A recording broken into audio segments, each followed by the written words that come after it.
نہیں ہوگی, اس پہ اجر و ثواب بھی نہیں ملے گا. تو لہٰذا اس فلسفے کو اگر پورا کیا جائے تو زیادہ بہتر ہے. تو ایک سلسلہ تو یہ ہے. دوسرے یہ کہ جی جیسا کہ بہت سے حضرات سے یہ بھی علم ہوتا کہ جی لوگ بکرا ذبح کرائیں گے یا جانور ذبح کرائیں گے, اس کے گوشت کو فریز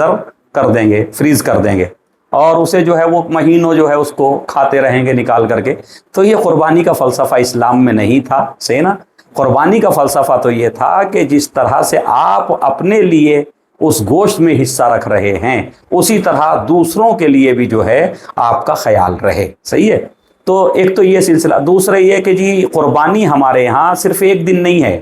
ایک یہ بھی تھوڑا سا واضح کرنے کی ضرورت ہے مومنین کے لیے کہ مومنین یہ سمجھتے ہیں کہ بس جس دن عید الاضحیٰ ہے یعنی 10 ذی الحجہ, کہ بس 10 ذی الحجہ ہی کو قربانی دینا, اس کے بعد قربانی نہیں کر سکتے. جبکہ شریعت اسلامیہ میں اور بالخصوص فقہ جعفری میں بھی 3 دن قربانی کی جا سکتی ہے, یعنی 10 تاریخ کو, ذی الحجہ کی 11 تاریخ کو اور ذی الحجہ کی 12 تاریخ کو. ان 3 دنوں میں قربانی کی جا سکتی. تو ایک یہ بھی ایک اچھا طریقہ کہ اگر کوئی لوگ کچھ حضرات ہیں کہ جو زیادہ بکرے ذبح کرنا چاہتے ہیں تو وہ پہلے دن فرض کیجئے ایک بکرا ذبح کریں اور اس کو, تاکہ اس کا گوشت برباد نہ ہو, کسی طرح کوئی پریشانی نہ آئے, اور وہ سب لوگوں تک پہنچا دیا جائے. اس کے بعد دوسرے دن دوسری قربانی, تیسرے دن تیسری قربانی کر لیں. تو اس طرح سے جو ہے وہ لوگوں تک زیادہ آپ جو ہے وہ خدمت پہنچا سکتے ہیں. تو یہ قربانی کا سلسلہ ہے. لہٰذا ہماری ذمہ داریاں ہیں کہ ان قربانیوں میں اور عید کے دن ہم اپنے غریبوں کو, اپنے فقراء کو, اپنے مساکین کو, ان حضرات کو کہ جن کو جو ہے وہ پیسہ نہ ہونے کی وجہ سے, غربت کی وجہ سے لذیذ غذا میسر نہیں ہوتی, انہیں بھی ہم عید کی خوشی میں جو ہے وہ شامل کریں اور زیادہ سے زیادہ کوشش کریں کہ ہم ان تک جو ہے وہ عید کی خوشیاں پہنچا سکیں. تو ایک یہ سلسلہ. اور ہمارے ادارہ المصطفیٰ چیریٹیبل ٹرسٹ کی جانب سے اگر کوئی ایسی جگہ ہے کہ جہاں پر قربانی نہیں ہو سکتی, کیونکہ آج بہت سے ایریے ایسے ہیں سے نا کہ جہاں پر قربانی کرنا ہمارے مومنین کے لیے خطرے سے خالی نہیں ہے, صحیح نا. لہٰذا وہ خطرہ مول نہ لیں, کسی بھی طرح کا خطرہ مول نہ لیا جائے, کیونکہ قربانی سنت موقع, سنت ہے, واجب نہیں ہے. لہذا اپنی جان کی حفاظت, اپنی امیج کی حفاظت اور اپنی عزت و نفس کی حفاظت یہ جو ہے بہت ضروری ہے. لہذا اگر کوئی ایسے ایریے میں ہمارے مومنین رہ رہے ہیں کہ جہاں کسی طرح کا کوئی آبجیکشن ہوتا ہے یا کسی طرح کی وہاں قربانی کرنے سے کوئی پریشانی ان کو لاحق آتی ہے یا بعد میں پریشانی آ سکتی ہیں, تو ایسے افراد سے ہم گزارش کریں گے کہ وہ اپنے جانور کو, قربانی کے جانور کو ایسی جگہ ذبح کرائیں کہ جہاں پر کسی طرح کی کوئی پریشانی اور کسی طرح کا کوئی آبجیکشن دوسرے افراد, دوسرے رہنے یعنی اپنے وطن میں رہنے والوں کی طرف سے نہ ہو, صحیح ہے نا. بالخصوص جیسے اوکھلا ہے یا اس کے علاوہ جو مسلم ایریے ہیں, صحیح ہے نا, تو وہاں پر یہ قربانی اگر کرائیں تو وہ آسان ہوگی ان کے لیے. وہ آ بھی سکتے ہیں, خود کرا سکتے ہیں, اور اگر خود آنے کا وقت نہیں ہے تو ہم سے بھی رابطہ کر سکتے ہیں اور پھر وہ آ کر کے یہاں قربانی کرا سکتے ہیں. ان کے لیے جانور کا بھی اہتمام کیا جا سکتا ہے, صحیح, بکرا چاہیے اس کا بھی اہتمام کیا جا سکتا ہے, اور قربان کرانے کا بھی, اور اس کو جو ہے ساری فیسلٹیز کا انتظام یہاں پر ہو سکتا ہے. اور وہ اس میں جتنا بھی اس میں وہ لے جانا چاہیں بعد میں وہ اپنا تو اس کو لے جا سکتے ہیں اور اس میں شرکت کر سکتے ہیں. تو لہٰذا اب بس ایک بات اور عرض کروں گا کہ دیکھیے یہ سلسلے 1400 سال سے امت مسلمہ میں چلے آ رہے ہیں. 1400 سال پہلے جناب ابراہیم علیہ السلام نے حکم خداوند عالم سے جو ہے اپنے بیٹے اسماعیل کو مینا میں لے جا کر کے ذبح کرنے کی جو ایک خواب میں دکھایا گیا تھا, اس کو تعمیل کرنے کے لیے جو ہے وہ جو بھی اسباب ہو سکتے تھے ذبح کرنے کا طریقہ, صحیح نا, قربان کرنے کا طریقہ, وہ سارے انجام دیے. لیکن اللہ کو انسان کی قربانی منظور نہ تھی, اس لیے خداوند عالم نے ایک دمبا بھیج دیا, جانور بھیج دیا, جس کی وجہ سے اسماعیل بچ گئے. اور اگر اسماعیل ذبح ہو جاتے تو کیا یہ سنت قائم نہ ہو جاتی کہ انسان اپنے بیٹے کو ہر سال ذبح کرے؟ تو اگر کوئی ایسی سنت قائم ہو جاتی تو کیا مسلمان رہ سکتا تھا؟ صحیح نا. شاید اس اسلام کو کوئی قبول ہی نہ کرتا کہ بھئی ہر سال جو ہے وہ بیٹے کو ذبح کرنا, صحیح ہے. تو لہٰذا خداوند عالم نے جو ہے وہ جناب اسماعیل کی قربانی کو بچا کر کے دمبے کی قربانی اس کی سنت کو جاری کیا، صحیح نا؟ یہ اب سنت چلی آ رہی ہے اور ہم منا رہے ہیں، سب منا رہے ہیں، جبکہ نہ جناب ابراہیم علیہ الصلوۃ والسلام اس وقت موجود ہیں اور نہ اس سے کوئی جناب ابراہیم علیہ الصلوۃ والسلام کو فائدہ پہنچتا ہے اور نہ جناب اسماعیل کو فائدہ ہے، جناب ہاجرہ کو فائدہ ہے، لیکن منایا اس لیے جاتا ہے کہ اللہ کے ان بندوں نے اللہ کے لیے قربانیاں دی تھیں جن کی یاد منانے کو اسلام نے باعث اجر و ثواب قرار دیا۔ تو جو قربانی ہوئی ہی نہیں اس کی یاد 1400 سال سے ساری امت منا رہی ہے، تو جو قربانی خداوند عالم نے قبول کی حضرت محمد مصطفیٰ صلی اللہ علیہ وآلہ وسلم کے نواسے امام حسین علیہ الصلوۃ والسلام کی کربلا کے میدان میں، تو اگر یہ امت اس قربانی کی یاد منائے تو پھر اس میں جو ہے وہ اعتراض کی ضرورت کیا ہے؟ کیونکہ جس طرح سے جناب ابراہیم و اسماعیل کی قربانیاں یاد رکھی جا رہی ہیں اسی طرح سے ہمیں چاہیے کہ ہم نواسے رسول حضرت امام حسین علیہ الصلوۃ والسلام کی قربانی بھی یاد رکھیں، کیونکہ اگر کربلا میں امام حسین کی شہادت نہ ہوتی اور آپ نے قربانیاں نہ دی ہوتی تو نہ عید اضحیٰ ہوتی، نہ عید فطر ہوتی اور نہ جمعہ ہوتا اور نہ یہ سلسلہ دین اور شریعت ہوتا۔ لہٰذا یہ سارا کچھ صدقہ ہے امام حسین علیہ الصلوۃ والسلام کی قربانی کا۔ اور میں تمام مومنین مومنات سے آخر میں گزارش کروں گا کہ جی وہ تمام ہی افراد کے لیے جہاں جہاں بھی مومنین مومنات ہیں ان کے لیے دعا کریں، اور بالخصوص عید میں ان کے لیے دعائیں کریں، بیماروں کی شفا کے لیے اور غریب اور محتاجوں کی ان کی حاجات کے پورا ہونے کے لیے، اور جن کی بھی جو پریشانیاں ہیں ان پریشانیوں کی جو ہے وہ ان کو دور ہونے کے لیے، اور بالخصوص اہل فلسطین، صحیح، اہل یمن، اہل ایران، اہل عراق اور وہ حضرات کے جو مسلسل اسلام کی حفاظت کے لیے اپنی جانوں کے نذرانے پیش کر رہے ہیں، ان کی جو ہے وہ حفاظت کے لیے سبھی جو ہے وہ دعا کریں۔ اور آخر میں ہم ایک بار آپ حضرات سے جو یہاں پر موجود ہیں ان سبھی سے ہم گزارش کرتے ہیں کہ المصطفیٰ چیریٹیبل ٹرسٹ میں جو بچے ہمارے یہاں میں یعنی ہائر ایجوکیشن حاصل کرنے کے لیے رہ رہے ہیں اور مومنین مومنات ہمارے ساتھ جو جڑے ہوئے ہیں اور وہ ہمارے ساتھ اس میں تعاون فرما رہے ہیں، ہم دعا کرتے ہیں خداوند عالم ان کے مرحومین کی مغفرت فرمائے اور ان کے مرحومین کو جوار ائمہ علیہ الصلوۃ والسلام میں جگہ عطا فرمائے، اور ان سبھی سے گزارش ہے کہ ہمارے ساتھ جڑیے تاکہ ہم اس کام کو بہتر طریقے سے انجام دے سکیں۔ لہذا آپ سے گزارش ہے ایک مرتبہ سورہ الحمد اور 3 مرتبہ سورہ اخلاص کی تلاوت فرما کر جو ہے وہ تمام ہی وہ حضرات جو ہمارے ساتھ جڑے ہوئے ہیں ان کے مرحومین اور تمام وہ مومنین مومنات کے جو لاوارث دنیا سے چلے گئے ہیں ان کو نیت میں رکھ کر کے اصال فرما لیں۔ وآخر دعوانا ان الحمد للہ رب العالمین۔ بسم اللہ الرحمن الرحیم، الحمد للہ۔